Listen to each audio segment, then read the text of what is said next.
Hyderabad NTR Marg IMAX మైదానంలో Telangana event organisers సంస్థ ఆధ్వర్యంలో జనవరి 22 నుండి 26 వరకు 5 రోజుల పాటు జరగనున్న 19వ జాతీయ ఉద్యాన వ్యవసాయ ప్రదర్శన 2026 ను వ్యవసాయ శాఖ మంత్రి తుమ్మల నాగేశ్వరరావు ప్రారంభించారు. దేశవ్యాప్తంగా పేరెన్నికగన్న 150 పైగా స్టాళ్లు మేళాలో ఏర్పాటు చేశారు. నగరీకరణ నేపథ్యంలో మిద్దె తోటల సంస్కృతి పెరిగిపోతున్న వేళ నర్సరీ మేళా ఏర్పాటు మొక్కల పెంపకదారులకు ఎంతో ఉపయోగకరంగా మారింది. టెర్రస్ గార్డెనింగ్, కిచెన్ గార్డెనింగ్ కోసం అవసరమైన విత్తనాలు, మొక్కలు, అంట్లు, సేంద్రియ ఎరువులు, పనిముట్ల ప్రదర్శన, విక్రయాలు చేపట్టిన దృష్ట్యా పెద్ద సంఖ్యలో నగరవాసులే కాకుండా తెలుగు రాష్ట్రాల రైతులు తరలివస్తున్నారు.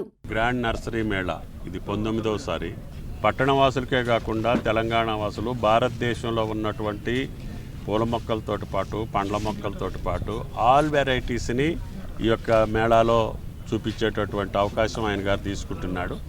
మా ఎండి హార్టికల్చర్ యాస్మిన్ గారు కూడా దీనికి ప్రత్యేకమైనటువంటి ప్రోత్సాహం ఇచ్చి ఇటువంటి మేళాలు ఒక హైదరాబాద్లోనే కాకుండా జిల్లా కేంద్రాలతో సహా రైతాంగానికి, అదేవిధంగా పట్టణవాసులకు కూడా ఆర్నమెంట్లు పెట్టుకునే వాళ్ళు పట్టణవాసులు పెట్టుకుంటారు, పంటకు కావాల్సి వచ్చిన వాళ్ళు రైతాంగం తీసుకుంటారు.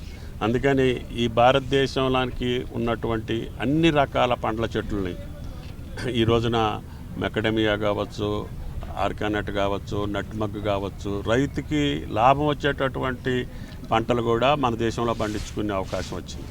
కాబట్టి ప్రపంచ దేశాల్లో ఏ పంట పండినా ఆ పంటను మన భారతదేశంలో, ముఖ్యంగా తెలంగాణ రాష్ట్రంలో పండించేటటువంటి వాతావరణం మన దగ్గర ఉంది. కాబట్టి ఇటువంటి నర్సరీలు రైతాంగానికి, అదేవిధంగా పట్టణవాసులకు ఉపయోగపడాలని, దీన్ని విజయవంతం చేయాలని చెప్పి ఖలీద్ గారి యొక్క ప్రయత్నానికి అందరూ సహకరించాలని చెప్పి మీకు ప్రత్యేకంగా విజ్ఞప్తి.